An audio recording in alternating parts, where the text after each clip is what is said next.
rồi ho chướng á.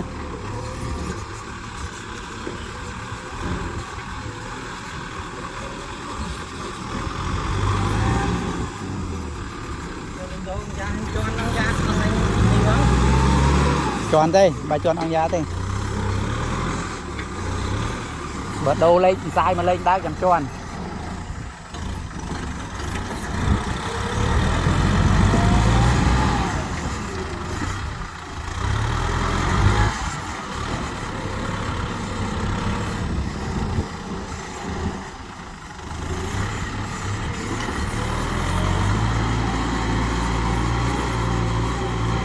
Vừa một ngày thì ngày đăng tay lươn.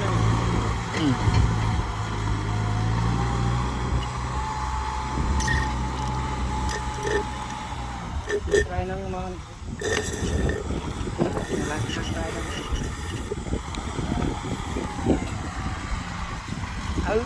Rèn mình ăn cái vô máu lên.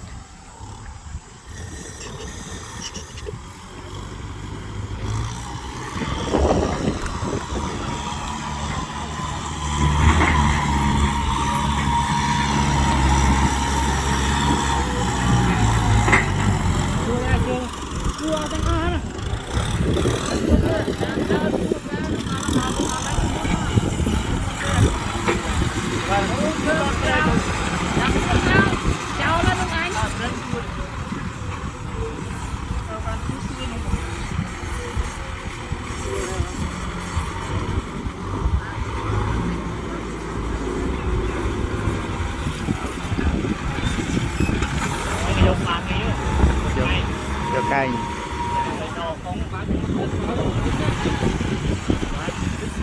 Đưa trên sâu này tụi mày này nè. Còn cha Vũ ơi, tao kinh trên sâu đó.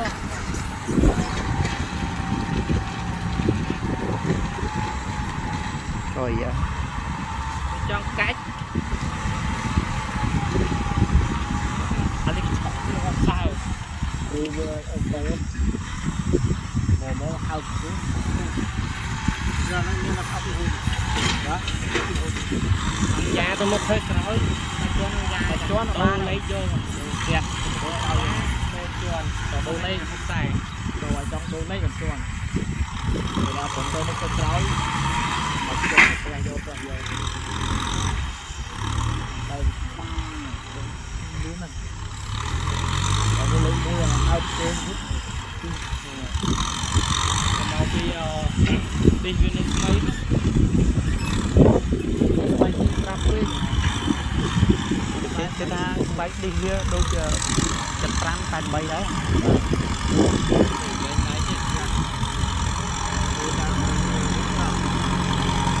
Đó rê.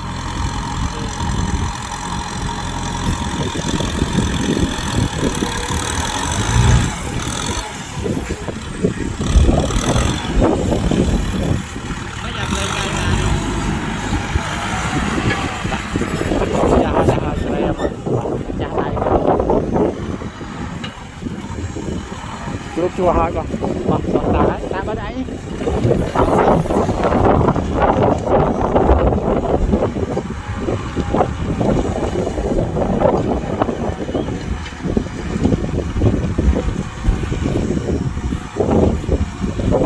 mình xong lại chùa mà ti muối thôi vô lối mà tram ti mới rồi.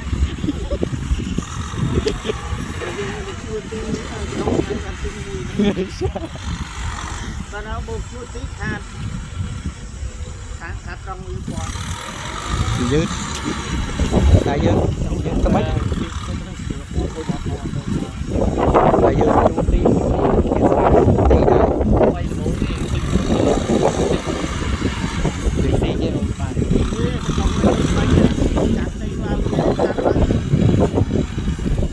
thì tối cắt hao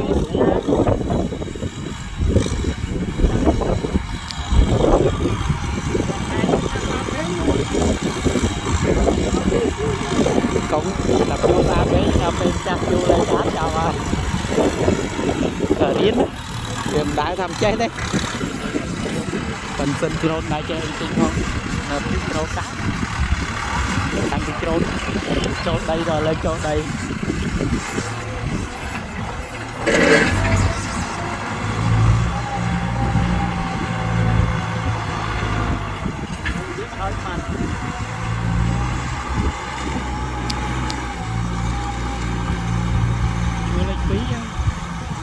lấy muối sai lấy muối sai hay lấy pi đá không nè hay lấy pin đá hay lấy muối đấy lấy pin đá mai lấy muối sai chúa lấy pi sai này lấy muối sai rồi rút cái này lấy má này người lấy pi người lấy pin rút mấy pi á rút pin chua nó cho lấy ta làm ngày mới đây ra đây một đây lăng đây cái trái nữa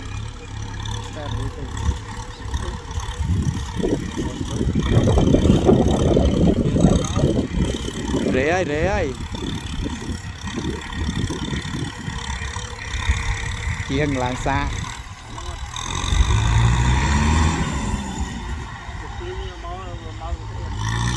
câu trời thả tục dừng qua lên thôi nhưng hai thả tục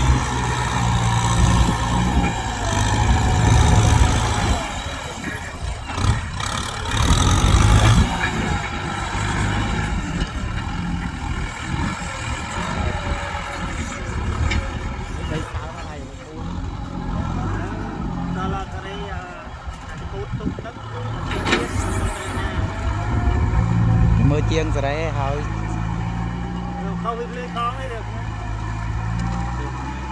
trời ạ chú chơi pin thầy chơi đây trong cắt các bạn nghe mùi tiết hồi cắt đất cắt hỏi bạn hay mà hạt ta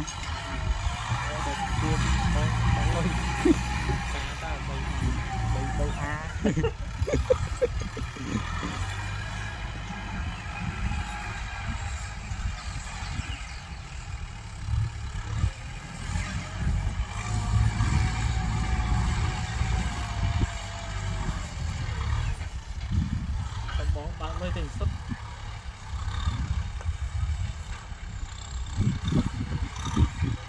loan chua chết tiền toàn đầy tất ném vào đây cũng ném là làm được làm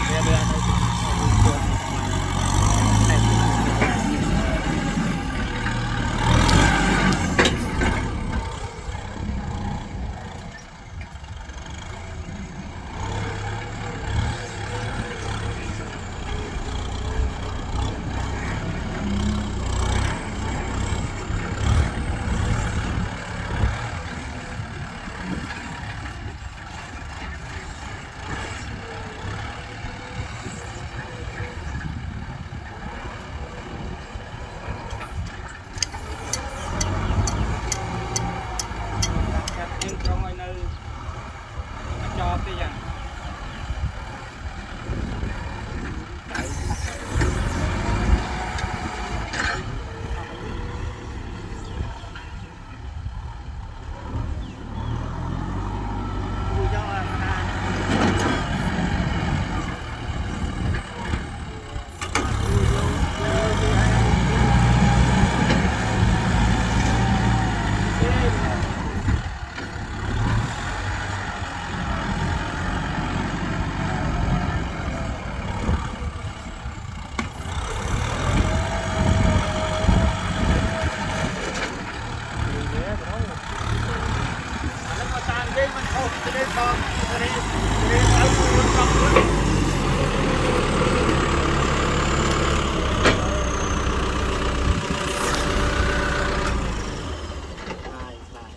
hỏi mà hạt ta ấy